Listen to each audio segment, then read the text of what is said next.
Welcome back, Shalligators, and welcome back to our holiday series on the holiday blues. The holidays are just like a cornucopia of reasons to have an existential crisis, right? And I look back on many Christmases I spent in a state of emo, and I realize it was because of one of three things, usually a combination, because why would I pick just one? I felt fat, broke, and or single.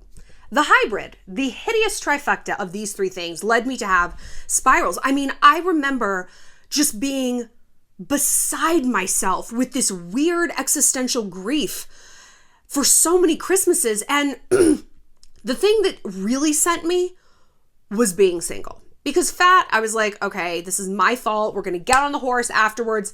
Broke, that was, I mean, if I was broke at Christmas, I was usually just broke in general. And so it was almost like I was just kind of like used to it. Single, though, kicked up so much stuff. You come home for the holiday. Well, who are you dating? Nobody? Really? Or you thought someone was going to be there for Christmas and things imploded before. Or you do have a boyfriend, but it's like, it's not really working out. It's just not happening. Whatever it was sending me, right? So I think I'm going to do like actually a little mini series within the series of like fat, broke, single, like how to get over each one of these holiday blues scenarios. But truly, I think the one that fucks us up the most is the single thing. Or at least it used to. I was doing my makeup, I was getting ready for this video, and I'm like, it's been a long time since I felt like that holiday blues from being single. I did a video last Christmas where I was like, about things. And in the video, I was like, what am I even upset about? What am I even upset about? And I tried to get really granular and quantify it. It's like, okay, well, I like kind of had a boyfriend. Things were like okay in that category, making a lot of money. I was like 10 pounds heavier than I wanted to be. I mean, I wasn't like, well, I can't even get out of bed or wash myself. I'm 500 pounds. It was just like the blues of the holiday. It was just this weird like gloom that comes over you in the holidays, because I think what the holidays does, it foists upon us comparison, right? Everyone else is living the most magical Christmas of their life, the best Hanukkah, the best Diwali, all of these things, except for us. We're just like, oh, no matter what we're getting, no matter who we're with, and it doesn't matter. It's just like this, it just never lives up to expectations. It's like birthdays or something, only your birthday, you're not comparing it to everyone else's, because not everyone is born the same day as you. Everyone celebrates Christmas the same time. So you're just like, but then I realized like that was still like petite emo. And I snapped myself out of it relatively quickly because I'm like, literally nothing is wrong. Like, get the fuck over it, Shallon. But in the past, I mean, it definitely has felt like something is wrong. But outside of like that blip last Christmas, I'm like, I haven't had that just all encompassing sadness at the holidays, even if I've been single. Why? Because fuck men. Fuck men, dude. Do you know what snapped me out of my holiday blues about being single? Ironically, was my divorce. I've talked kind of a lot recently about, in a video recently about how to become an alpha female. I said, it was the podcast. It was, check out my podcast, Girl on Top. It's out every week. I did a whole podcast episode about how to become an alpha female. And I was like, truly, what fueled my revolution, me being reborn from like a cold-blooded animal who needed approval and men and this and that in order to feel good about herself, was losing everything. It was losing everything. But it was also gaining everything. I was very much in love with my husband. We had a wonderful relationship kind of right up until the end. And now we're back, we're friends, and we're in a really wonderful place. So yeah, I'm so thankful that he's in my life still in some capacity. And the reason I say gaining it made me realize it's because my problems didn't evaporate. I wasn't completely satisfied with my body. I never feel fat and I feel fantastic. I love it. No. I wasn't unbothered by work drama. I don't even care. I have a husband. Who cares? I don't care about anything. No. I didn't feel like the entire rest of my life is just sorted out and planned and done. If anything, it became more difficult because I'm like, well, fuck. Now I have to consult with somebody on every decision I make, from the dish towels I buy to where we live to whether or not we have children. This is now a partnership. And this was before we even got married. This is when we were just very seriously dating, living together. I knew he was the one. And it was just like, yes, there's the absence of some stressors, but there's the importing of absolutely new ones. I've said this before. When you're out of work, looking for a job, you have a very definite set of stressors, right? I don't have any money. My days are like unanchored. I'm just drifting around. I have no direction. What am I doing with my life, right? You also acknowledge, though, that when you get a job, your life isn't perfect. Yes, you now have money. You now have a schedule. You now have direction in your life. But you also have a boss that maybe you don't like. You're tired and you can't sleep late. There's coworkers who are annoying. There's tasks of the job that are fucking just irritating you don't want to do, right? You don't think, I got a job and I'm never going to be unhappy about anything ever again. You don't think that. And guess what? Women like us are very job-based. Like, if you're on this channel, if you're a shalligator, you're probably not a person who feels happy and fulfilled if you don't have any sort of career direction. Right? We're alphas, we're achievers, we are acquirers, we are the instruments of empire. And that's hard to do sitting home on the couch playing Xbox all day, right? Like, we need to feel good about ourselves. So even as much as our job does anchor our self-esteem and does complete so much of who we are in terms of self-actualization, we still acknowledge it's not the end-all be-all. It's not a complete magic wand over our life. So how did we tell ourselves that a man is? I don't know. Oh, except that I do. Society. You know what I rarely hear girls say? I'm just not looking for a boyfriend right now. You might not be actively hunting around, Tindering and all this stuff, but we as women, we're sure as shit conditioned to keep our head on a swivel. Oh, there's a man. Well, we're willing to let love in our life. Guys say, I'm not looking for a girlfriend right now. They fucking mean it. They really are focused on their career, their fitness, their friends, whatever it might be. They just don't want to be tied down, don't need a girlfriend. Do you know why they can say that with conviction and reality and truth? Is because society says that they're okay just as they are. He's a bachelor. He's just a bachelor. She's an old maid. Just never got married, did you? No one can tame him. He's just never settled down. We speak about singleness in very different ways with men and women, but you know this. You know this. Why am I even bringing it up? Because you gotta fucking know it, girl. You can't just like know it. You have to know it. Wear it on a t-shirt. Keep it in the foreground of your mind. When I have had a boyfriend and when I've been single, if I'm being honest, I don't see a huge correlation in my happiness. Actually, if anything, historically, I've been happier single. I was thinking about this the other day, and this isn't how, I don't want this to come out in the wrong way.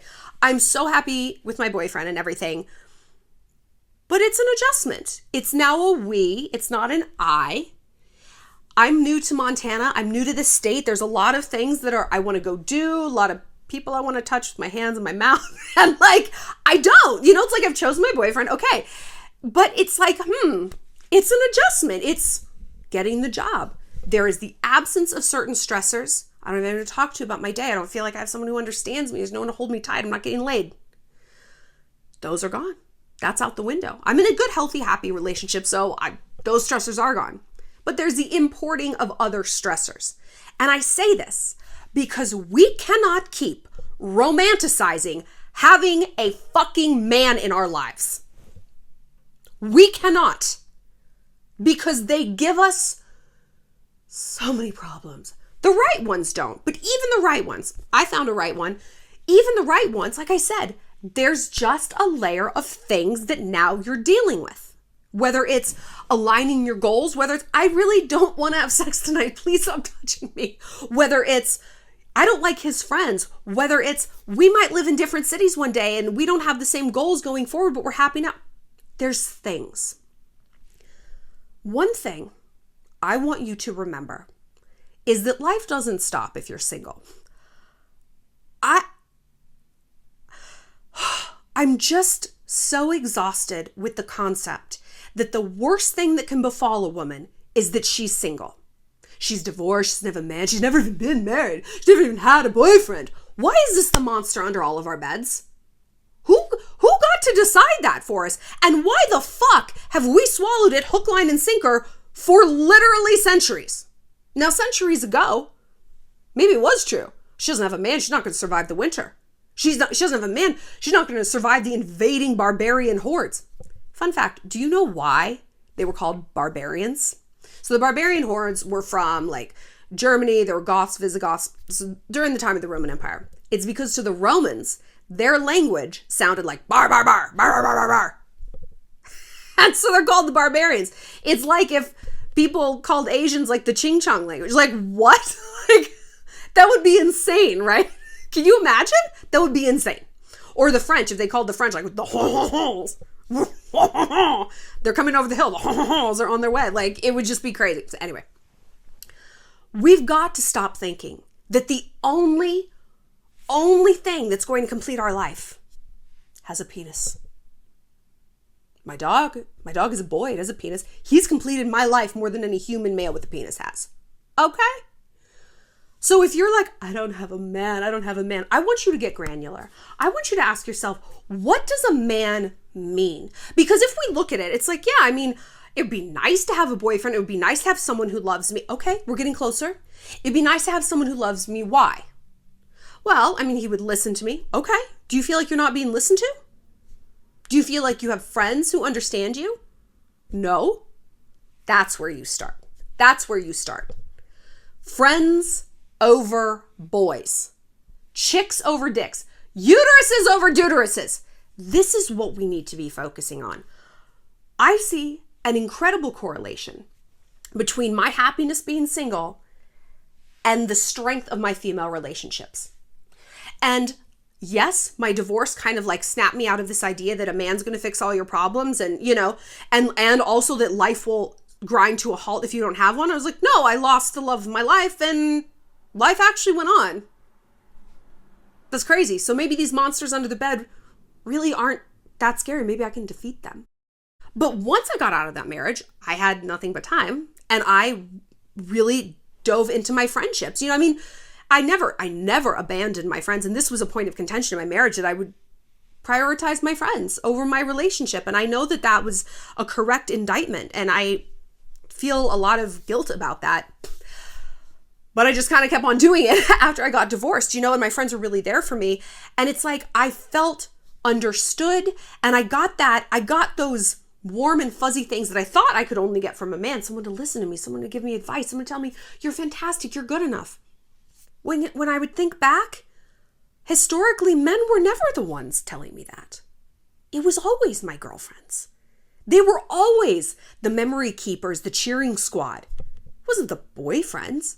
Boys, historically, were intimidated by me. Or they didn't understand what I did. They poo-poo it. They'd laugh at my dreams. My friends never did that. And so maybe it isn't so crazy that I prioritized my friends over even a relationship as serious as marriage, because they were always there. And on some level, I knew that they would be. They were going to outlast any man who came along, right? So let's look at why else you want a boyfriend. Well, okay, yeah, I want to be understood and loved. And I'm not saying that a man is not going to give you these things. Of course he will. But he's not the only one who will. And if you localize getting those needs met on this like fucking dude, of course you're going to be disappointed when there are so many other ways to get it. Don't be someone who's starving to death in a grocery store. Right? But I can only eat this.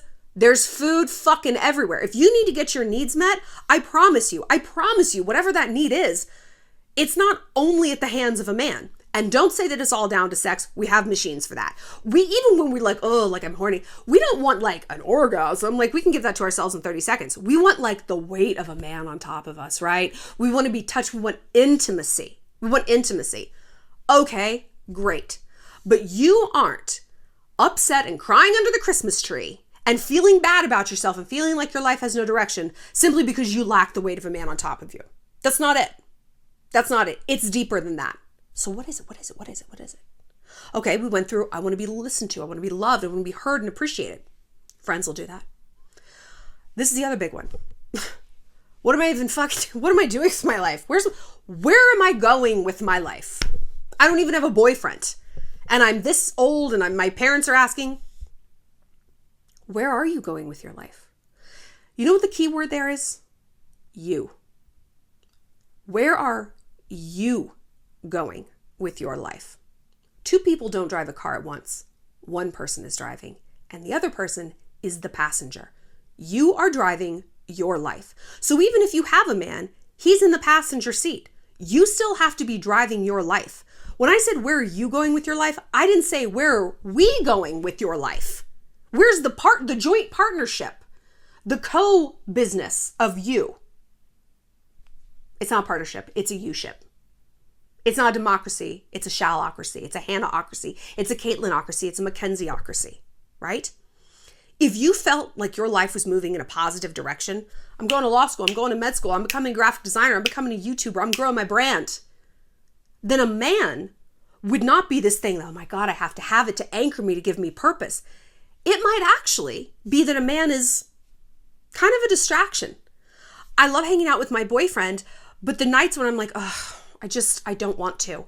It's not because I want to be out at the bar seeing other people. It's not even, oh, I really want to be with my friends. It's, I want to be working on my channel. I want to be working on my business. I have work to do. I have goals to meet. And I am lucky enough that I have a guy who very much understands that he's got a ton of goals. So if I'm ever like, I really just need to keep working, he's like, I totally get it. That's great. Let's catch up tomorrow. He doesn't give me any crap for it because he is of the same mindset too. And I feel really lucky that I found someone like that. But I had to have that impetus first, right? I have not looked at a man as a completion to my self-esteem and my, what do we call it? Not my drive, my purpose in life, my trajectory. I haven't seen that. I haven't thought of it that way in a very long time after my divorce, because I realized the reason I was like, I have to get married, and I talked about this in a video, was because my career kind of wasn't, I mean, it was going places. I was advancing at Star, and by all outward appearances, I was killing it.